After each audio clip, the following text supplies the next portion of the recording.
microphone. I'm not a polished speaker. Hi, everybody. Hello. Hello and good evening to all. I am Michael Selman, and I am the father of the bride.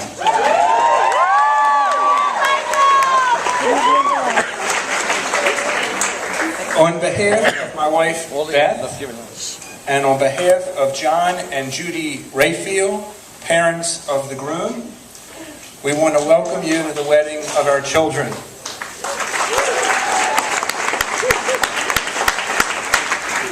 What a joyous occasion and beautiful event this has been thus far, and we expect the merriment and festivities to continue for a good while. First, however, I would like to start with the mandatory perfunctories.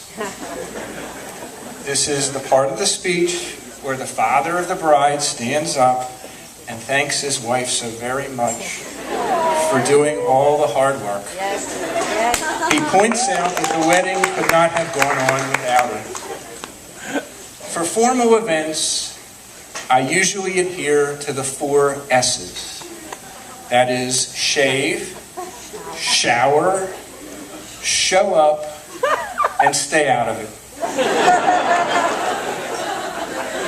Tonight, instead, I am very pleased to inform you that I take full credit for the many details that went into planning this evening.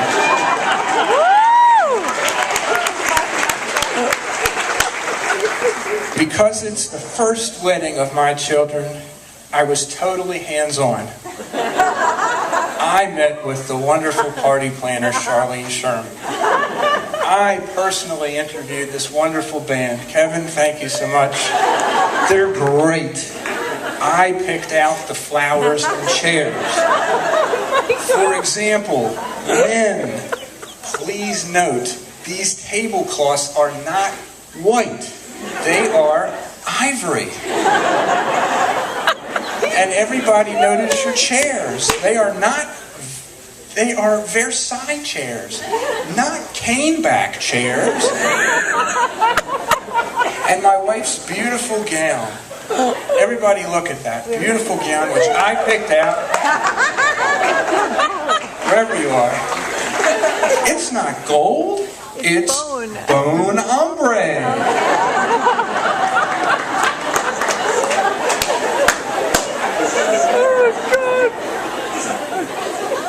I could go on and on.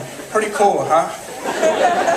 Now, for those of you who actually believe any of this, well, please see me after this reception is over, because I own a certain piece of real estate, such as the Brooklyn Bridge, and I can arrange for a sale to you tonight at a ridiculously low price.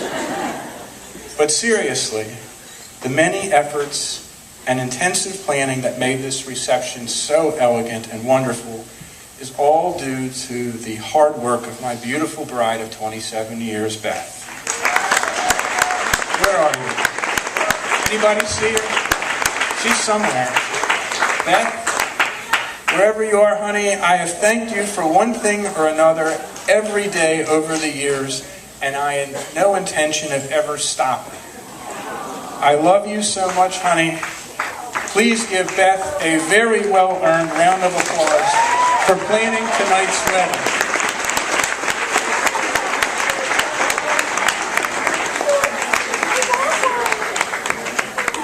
I would also like to thank John and Judy for their tremendous support and assistance.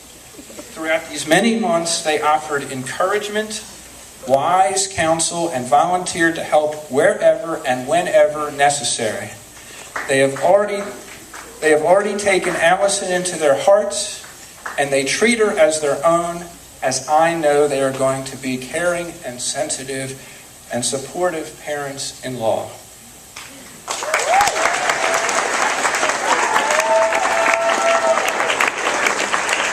Tonight, I also wish to call attention to our special guests who have traveled long distances to share this evening in person. For example, Patricia Tuma, who has come from London, England. Wherever you are, Patricia. Oh, there you are. Hello. I haven't said hello yet. We have Nan and Rick and the Popkoffs, who have flown in from California. We have guests from California, from Florida and Texas, and as an added additional compliment to our families, one guest, Amy Palestine, who's come from Johannesburg, South Africa. I know this is a tremendous expense, and our two families greatly appreciate your taking the time away from your busy schedules. And even though the distance is not great, at least 100 people have come from New York, New Jersey, and Connecticut, who have recently braved lines at gasoline stations, continued power failures, and flooded basements due to the havoc left in the wake of Hurricane Sandy. We cannot thank you enough, and we send our best wishes and prayers to the people in these states who are still trying to get back together. Lastly, I wish to thank Allison's grandparents, Rosalie Selman and Natalie Wilder. We are so fortunate to have them here tonight. They have been a constant and positive presence in Allison's life, and without them, of course, none of us would be here tonight. When trying to write this speech, I have been reflecting on several key events and memories. They say that time is a winding road, and it seems like just yesterday, Beth and I were walking down the wedding aisle ourselves. Now, all of a sudden, we are giving away our eldest daughter, Allison. And then I realized that actually, I'm not giving her away.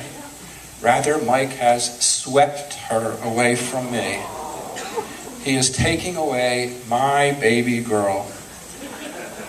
But in truth, Allison has been a delightful, sweet, preternaturally. Did anybody know I could use a 6-syllable word in one sentence? Well-composed young woman. She is smart, sweet-natured, and caring, and she's carried these qualities forward and